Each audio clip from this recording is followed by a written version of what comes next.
प्यारे भक्तों, आज शुक्रवार का दिन माता महालक्ष्मी जी का दिन है। आज हम आपको धन वैभव सुख समृद्धि को प्रदान करने वाली माता महालक्ष्मी जी का महामंत्र बताने वाले हैं। प्यारे भक्तों, माता महालक्ष्मी जी का यह महामंत्र आपके सभी दुख दूर कर देगा। धन दौलत से जुड़ा हुआ कोई भी संकट आपके जीवन में कभी नहीं आएगा। प्यारे भक्तों, धंधा व्यापार नित नई ऊंचाइयों को छुएगा। नौकरी में पदोन्नति होगी। घर परिवार के सभी सदस्य सुखी और निरोगी रहेंगे। प्यारे भक्तों, यह मंत्र माता महालक्ष्मी जी का धन वर्षा मंत्र के नाम से भी जाना जाता है। प्यारे भक्तों, माता महालक्ष्मी जी का यह मंत्र सबसे शक्तिशाली और प्रभावशाली मंत्र माना जाता है। इस मंत्र का जो भी भक्त प्रतिदिन सच्चे मन से 108 बार जाप या फिर श्रवण करता है, वह भक्त बहुत जल्दी अमीर बन जाता है। यानी धन से जुड़ी हुई सभी समस्याएं समाप्त हो जाती हैं। माता महालक्ष्मी जी भक्त के सभी मनोरथ पूर्ण करती हैं। प्यारे भक्तों, आइए माता महालक्ष्मी जी के इस चमत्कारी गुप्त मंत्र को कम से कम 108 बार सुन लेते हैं। लेकिन उससे पहले सभी भक्तों से एक प्यारा सा निवेदन है। वीडियो पसंद आए तो दिल से एक लाइक करिएगा और इसी तरह के कल्याणकारी वीडियो आगे भी देखने के लिए हमारे चैनल मंत्र की विद्या को सब्सक्राइब करके कमेंट में जय माता महालक्ष्मी जरूर लिखें। प्यारे भक्तों, महामंत्र कुछ इस प्रकार है। ओम श्री श्री सिद्धलक्ष्मी नमः। ओम श्री ह्रीं क्लीं श्री सिद्धलक्ष्मी नमः। ओम श्री ह्रीं क्लीं श्री सिद्धलक्ष्मी नमः। ओम श्री ह्रीं क्लीं श्री सिद्धलक्ष्मी नमः। ओम श्री ह्रीं क्लीं श्री सिद्धलक्ष्मी नमः। ओम श्री श्री सिद्धलक्ष्मी नमः। ओम श्री ह्रीं क्लीं श्री सिद्धलक्ष्मी नमः। ओम श्री ह्रीं क्लीं श्री सिद्धलक्ष्मी नमः। ओम श्री ह्रीं क्लीं श्री सिद्धलक्ष्मी नमः। ओम श्री ह्रीं क्लीं श्री सिद्धलक्ष्मी नमः। ओम श्री ह्रीं क्लीं श्री सिद्धलक्ष्मी नमः। ओम श्री ह्रीं क्लीं श्री सिद्धलक्ष्मी नमः। ओम श्री ह्रीं क्लीं श्री सिद्धलक्ष्मी नमः। ओम श्री ह्रीं क्लीं श्री सिद्धलक्ष्मी नमः। ओम श्री ह्रीं क्लीं श्री सिद्धलक्ष्मी नमः। ओम श्री ह्रीं क्लीं श्री सिद्धलक्ष्मै नमः। ॐ श्रीं ह्रीं क्लीं श्री सिद्धलक्ष्मै नमः। ॐ श्रीं ह्रीं क्लीं श्री सिद्धलक्ष्मै नमः। ॐ श्रीं ह्रीं क्लीं श्री सिद्धलक्ष्मै नमः। ॐ श्रीं ह्रीं क्लीं श्री सिद्धलक्ष्मै नमः।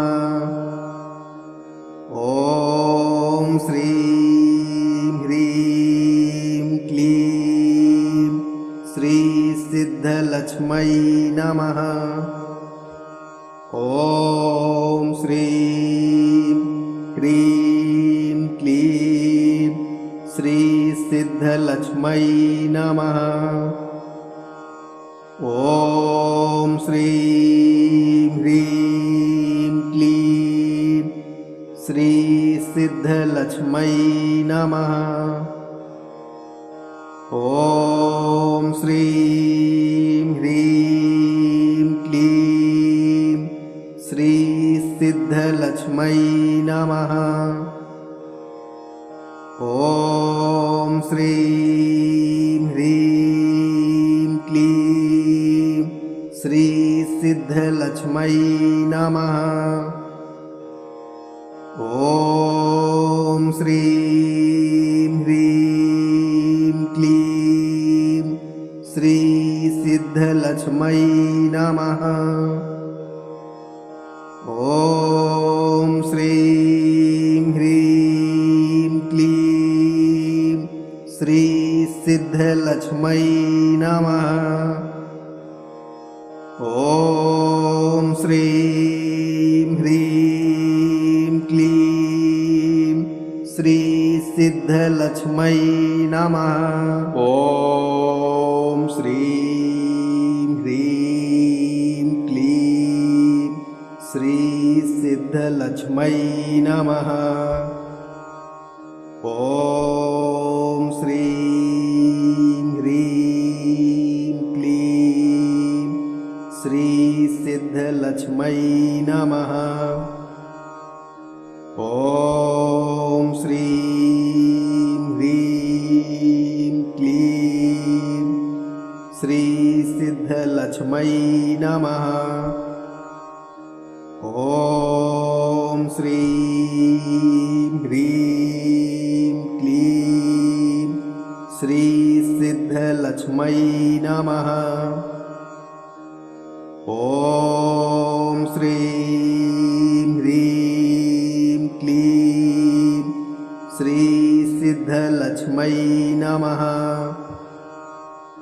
ॐ श्रीं ह्रीं क्लीं श्री सिद्धलक्ष्मै नमः। ॐ श्रीं ह्रीं क्लीं श्री सिद्धलक्ष्मै नमः। ॐ श्रीं ह्रीं क्लीं श्री सिद्धलक्ष्मै नमः।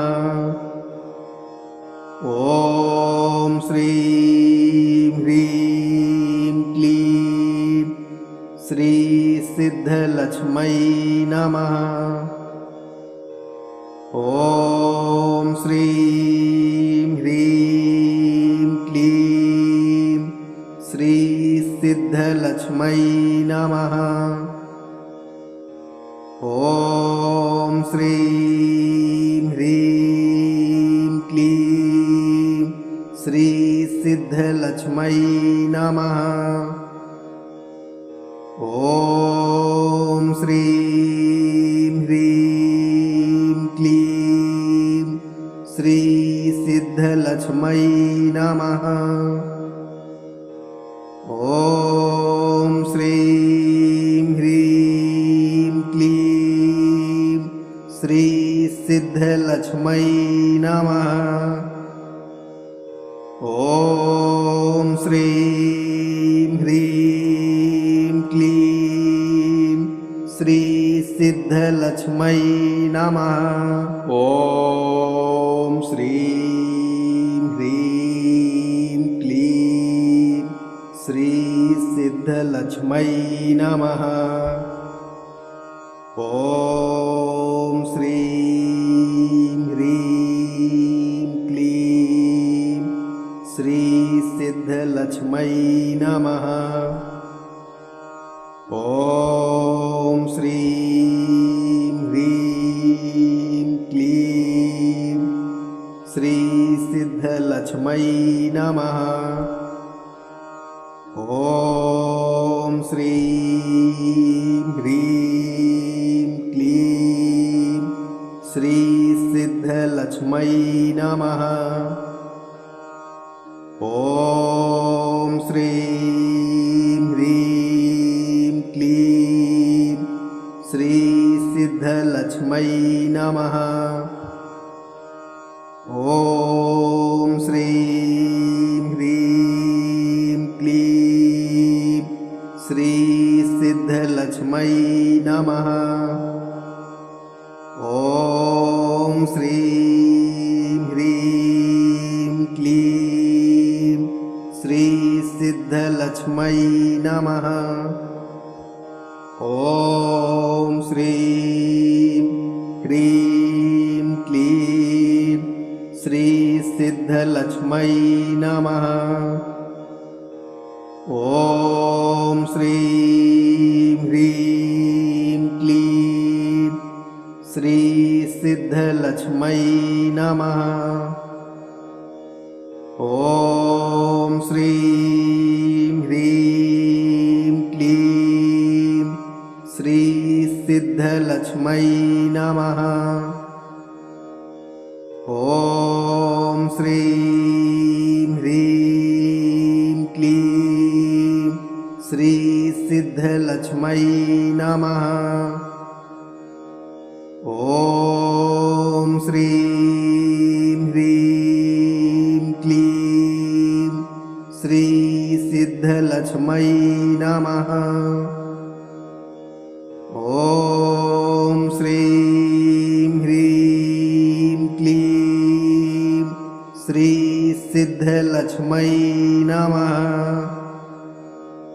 ॐ श्रीं ह्रीं क्लीं श्री सिद्धलक्ष्मै नमः। ॐ श्रीं ह्रीं क्लीं श्री सिद्धलक्ष्मै नमः। ॐ श्रीं ह्रीं क्लीं श्री सिद्धलक्ष्मै नमः।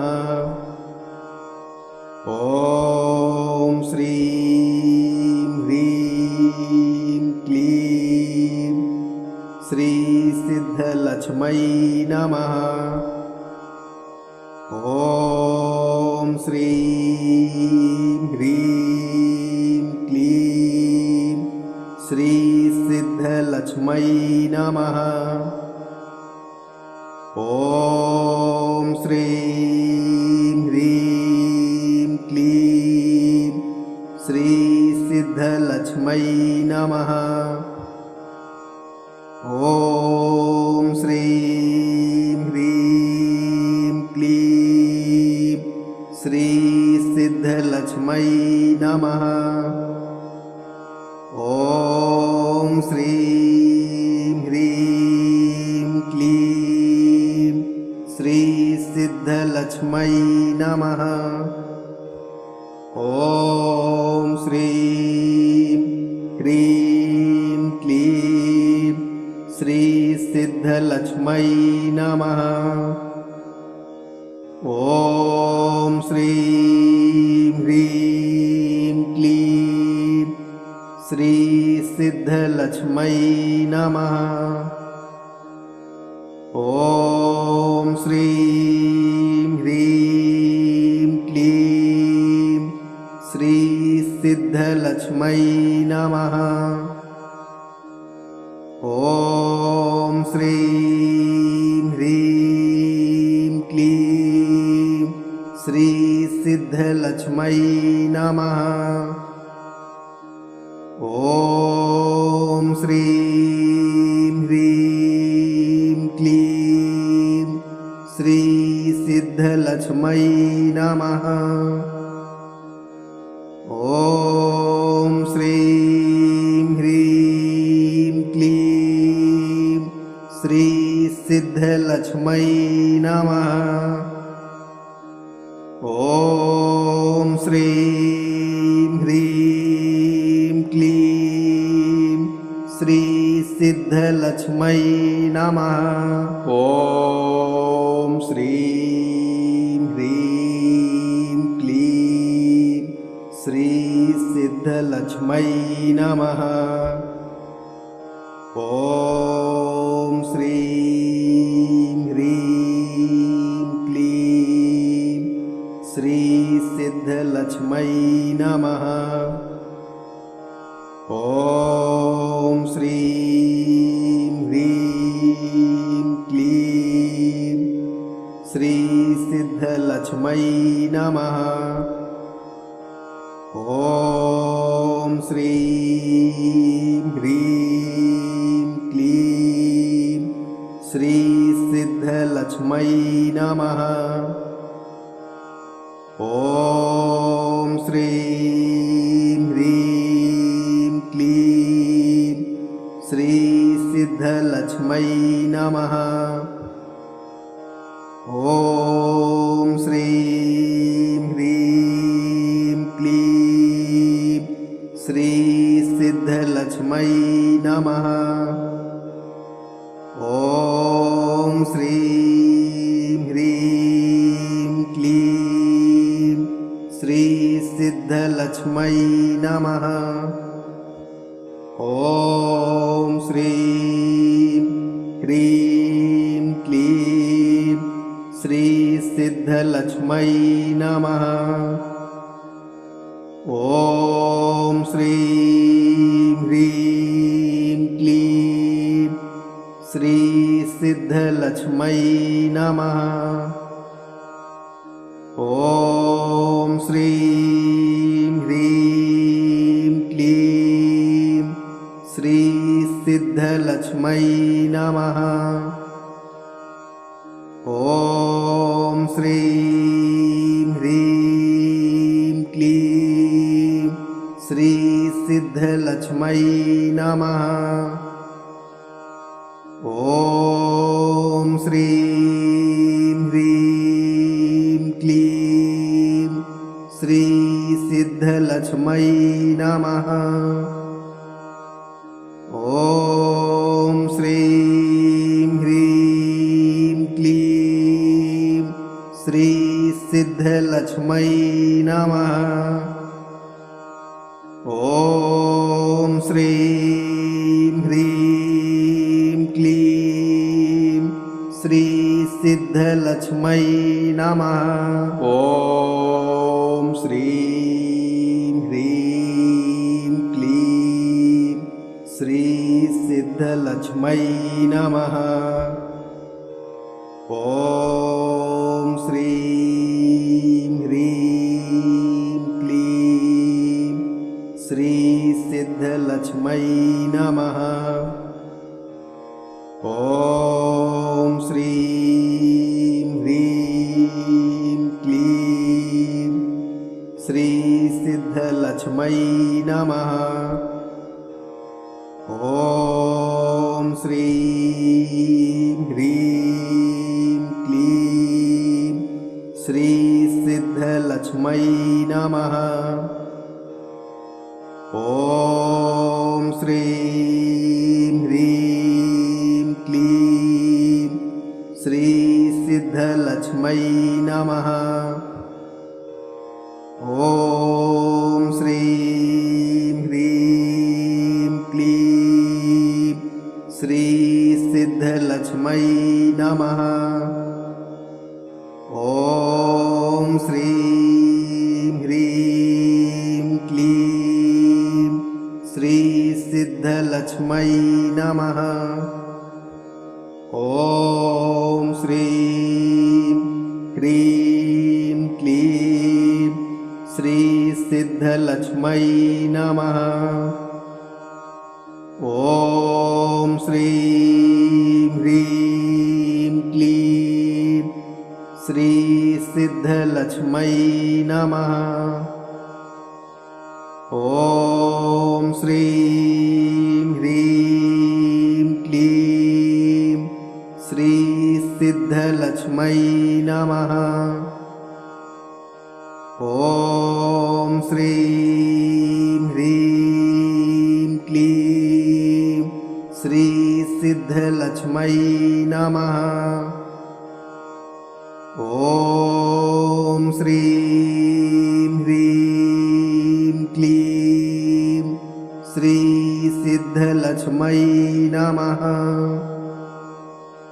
ॐ श्रीं ह्रीं क्लीं श्रीसिद्धलक्ष्मै नमः। ॐ श्रीं ह्रीं क्लीं श्रीसिद्धलक्ष्मै नमः।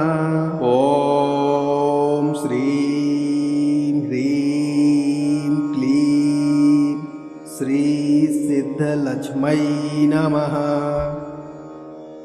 ॐ श्रीं ह्रीं क्लीं श्रीसिद्धलक्ष्मै नमः।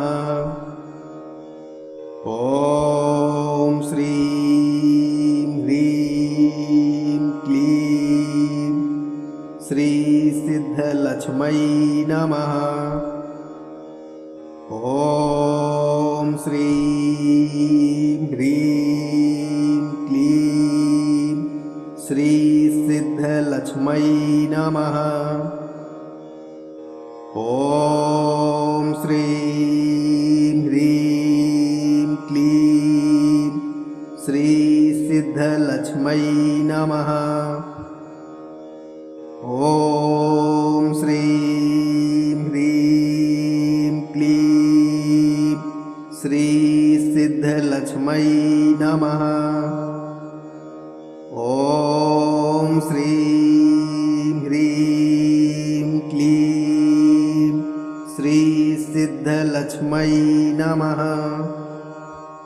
ॐ श्रीं ह्रीं क्लीं श्रीसिद्धलक्ष्मै नमः। ॐ श्रीं ह्रीं क्लीं श्रीसिद्धलक्ष्मै नमः। ॐ श्रीं ह्रीं क्लीं श्रीसिद्धलक्ष्मै नमः।